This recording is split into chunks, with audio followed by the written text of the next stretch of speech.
Hello students, come back in your class harmful micro organism. ठीक है, अभी तक तो हमने बेनिफिशियल्स पढ़े थे, तो ये it is our last topic, harmful micro organism. ठीक है, हार्मफुल मीन्स जो हमारे लिए बहुत ज़्यादा नुकसानदायक हो। ठीक, तो microorganism are harmful as they cause many disease. अगर हार्मफुल है तो इट मीन्स क्या करेंगे, हमारे लिए बहुत सारे डिजीज़ कॉज करेंगे।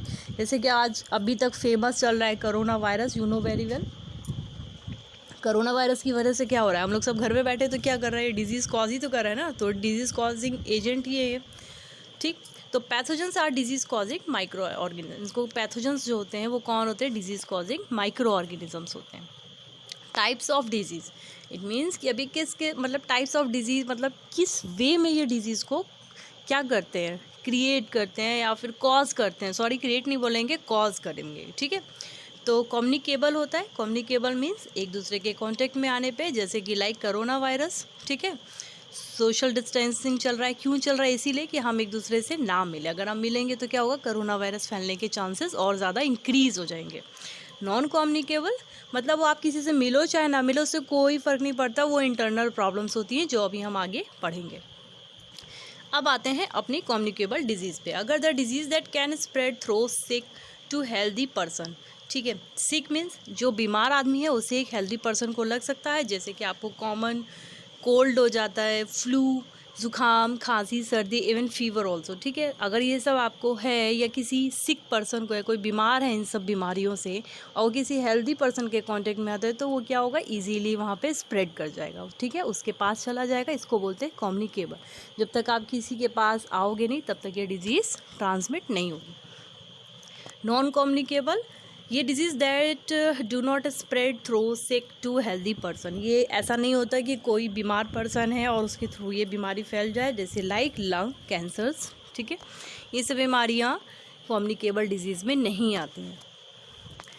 अब आता है क्वेश्चन कि how pathogens enter our body. अब ये पैथोजेंस हमारी बॉडी में कैसे एंटर करते हैं, तो इसका आंसर होगा they enter our body through the air we breathe. जब हम सांस लेते हैं या पानी पीते हैं या खाना खाते हैं, by direct contact with the infected person. ठीक है, may be carry through any carries, जो क्या हो, बहुत सारी ऐसी बीमारियों को लेके बैठा हो, इन्फेक्टेड पर्सन हो, उसके थ्रू क्या होगी, ये सारी हमारी बॉडी में एंटर कर जाएंगी।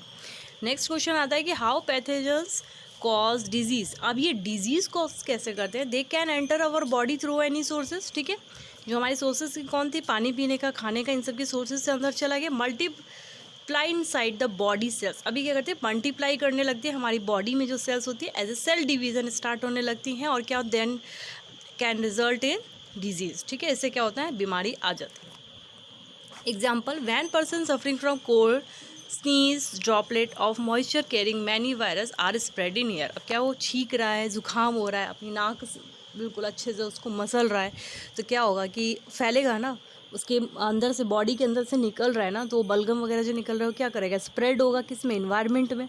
तो एयर के थ्रू क्या होगा, एक जगह से दूसरी जगह हो जाएगा, और उससे क्या होगा, बीमारी आएंगी।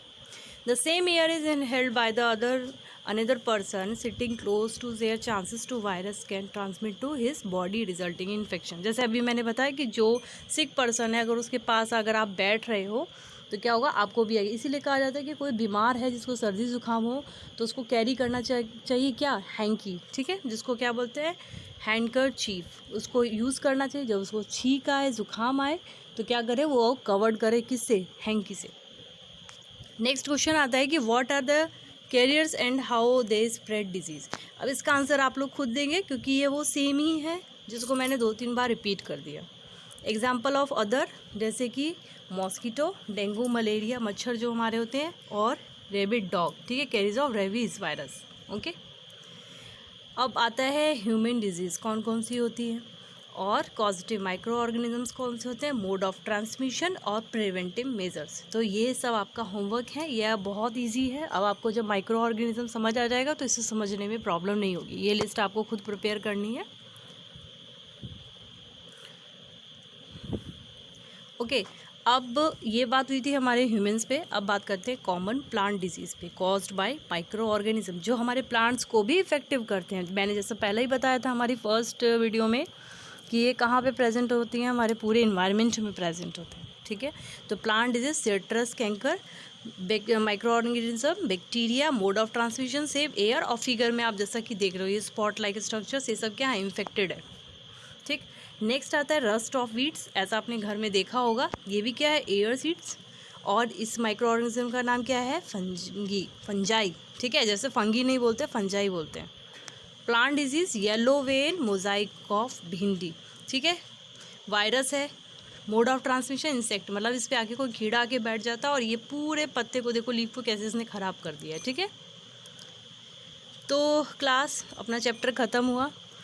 I think you know understand very well. Okay, thank you so much.